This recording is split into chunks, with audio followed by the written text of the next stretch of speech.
Greetings everyone, my name is Abhishek and today I'll be speaking on the topic of redefining SDG4 by making learning opportunities more inclusive through choice-based teaching and learning induced by an EBTL model. To begin, what is SDG4? SDG4 aims to ensure inclusive and equitable quality education and promote lifelong learning opportunities for all. I would like to start by the need to redefine SDG4. I believe that at many levels, in terms of age, the type of education, or the level of education, it becomes very important to first provide people with a choice of teaching and learning before actually providing them with an opportunity for availing these.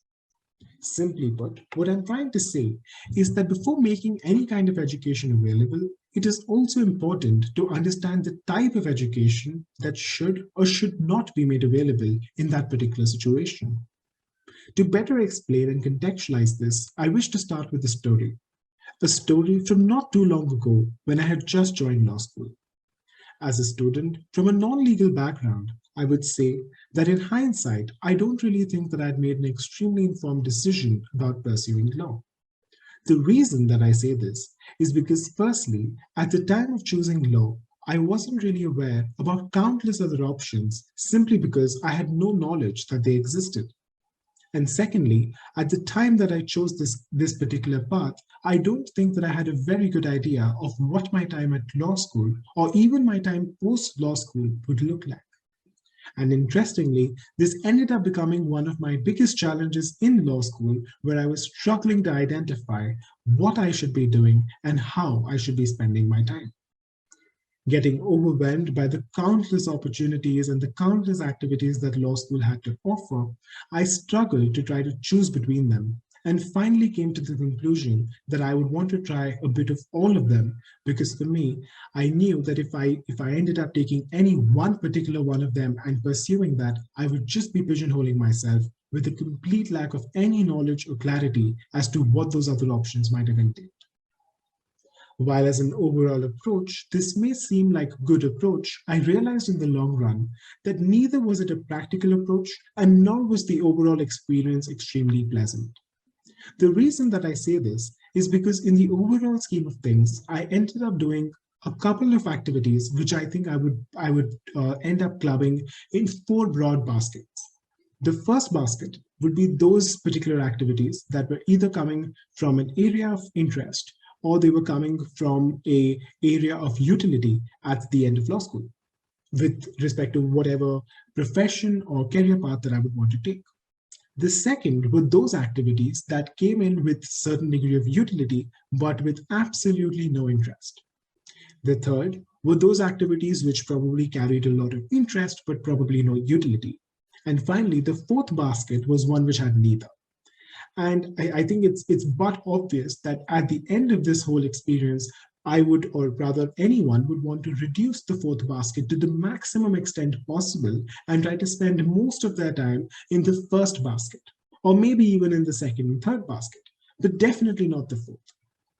I realized through a lot of my interactions at and during law school that there were a lot of individuals who were stuck in the same boat as me and were struggling to try to figure out how they could make the best decisions for choosing from the best activities and the best opportunities for themselves. I also met a lot of other students who were struggling with the very idea of law school itself, because these were either students who had come in from probably a wrong conception of what law school would be, and after coming in had realized that this was not the place for them, or there was also another category of people who had probably come in because of some kind of external pressure, and they were very clear that they really didn't want to pursue this degree. But for both of these kinds of individuals, they knew that after having come to law school, they had to graduate with whatever the minimal requirements may or may not be. Now, the one commonality that I identified between these kinds of individuals and also the individuals like myself who were simply trying to identify which activities would probably be the most suitable for me to do, the one commonality between all of these individuals is the fact that they were all just seeking one thing, and that was satisfaction. This satisfaction, of course, could come in different forms. For example, somebody in the second or third category might just prefer taking in an opportunity which is going to be the least time consuming. But probably for somebody like myself, I would probably want to take up an opportunity that will be both of interest and also have some kind of a utility in terms of my long-term and short-term career or professional plans. And the one other factor that became extremely obvious through this whole conclusion of how all of these individuals are essentially just chasing satisfaction was the lack of information. The reason that this became obvious was because the one category of individuals that I did not address in any of my in my discussion throughout was that category of individuals that were clear on what exactly they wanted to do post-law school, and that category of individuals who were clear on what they wanted to do during law school.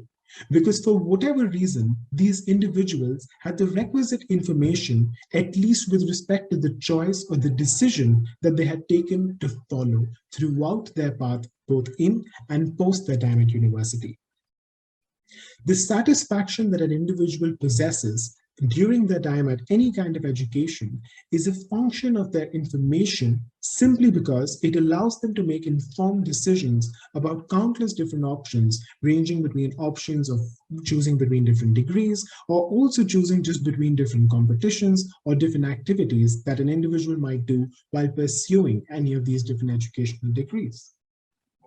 Now, the next question that obviously pops up when you come to this whole conclusion that there's definitely a large section of people who are probably pursuing a degree or are probably pursuing some kind of education where they're actually very, very dissatisfied, it creates this whole doubt as to why are we even terming this kind of education as education itself.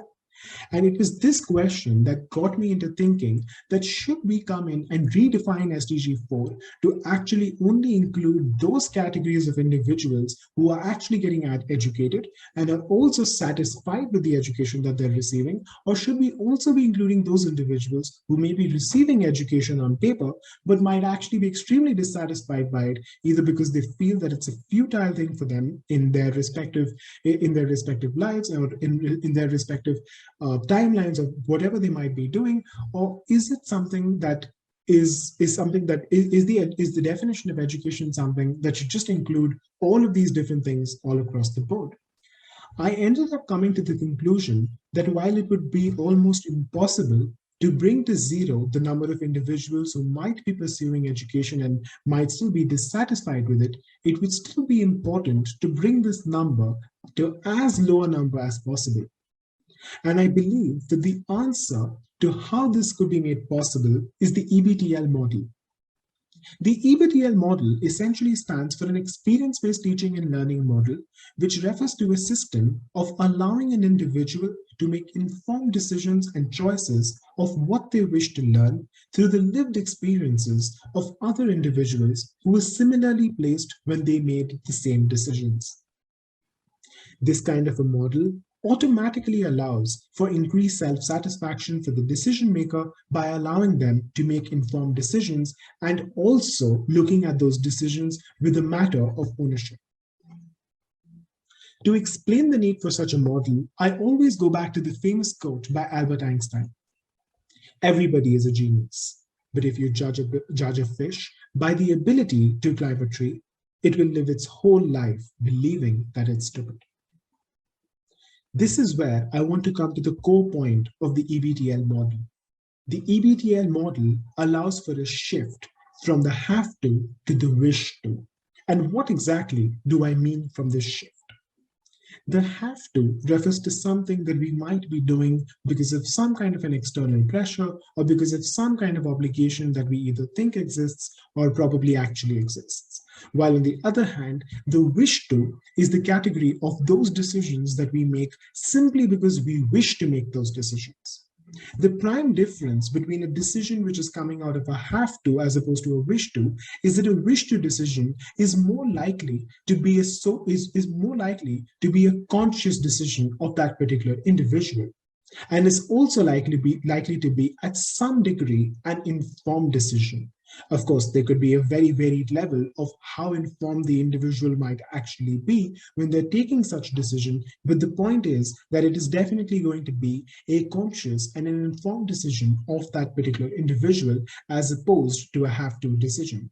To give one simple example, for an individual who might just be completing law school after 5 long years, would probably be thinking that they have two options. One option could be that they pursue a career in law, and the second could be that they pursue a career in anything which is let's say something that has got nothing to do with their 5 years of law school.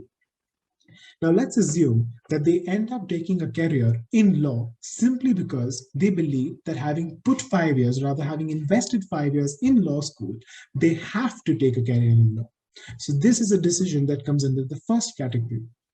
At the same time, if the same individual decided that having put in 5 years in law school, they now wish to do something that they want to do for whatever reason, and they ended up, let's say, deciding to become a stand-up comedian, then this would be something that they wish to do.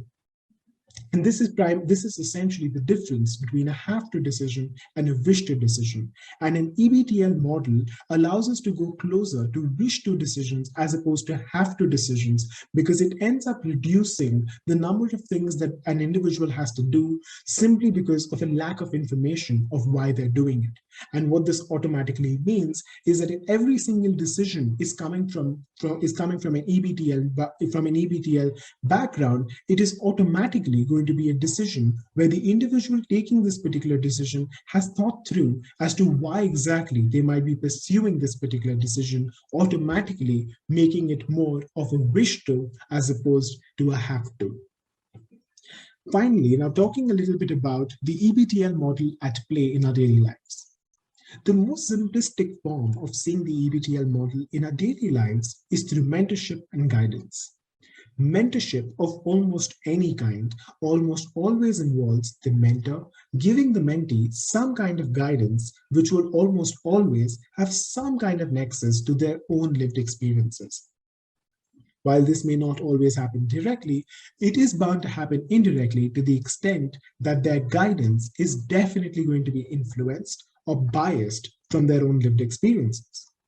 This bias of experience is what I personally consider as one of the most powerful instruments of inspiring change or action or even inaction in another person. Of course, there is also the issue of getting biased by the experience of an outlier or even getting biased from an extremely negative or an extremely positive experience. But this is where I think that it's extremely important to understand that the EBTL model, while it may definitely have its drawbacks, is also a model which does not mean that one individual goes to another individual, takes their experience and just bases all of their decisions on the basis of that particular experience. But on the contrary, it means that it's about going from not just one individual, but to countless other individuals to get their respective teachings on those different experiences that those different individuals might have had. EBTL is not about believing every experience that one hears or listens to. EBTL, on the contrary, is about questioning and understanding the relevance of all of these different experiences in our own lives and thereafter applying it to the decisions that we take. The EBTL model is not a one-step process, but a continual process where all of us would end up playing the dual role of both a learner and a teacher at some point of time for some decision that we may take. And it can only succeed when we all collectively decide to work and plan together. And it was with this mindset that I decided to start an organization called Plan T, which stands for Plan Together, stressing on the need to plan, grow, and work together. At Plant, we aim to make life during and post one's education easier through an EBTL model, to encourage discourse on the various opportunities, education paths, and career options. To incorporate an EBTL model, we invite speakers who have been there and done that. We understand that the true potential of students could be inhibited by information asymmetry and structural barriers. To that end, we wish to strive towards making a positive difference in mitigating these barriers and leveling the playing field.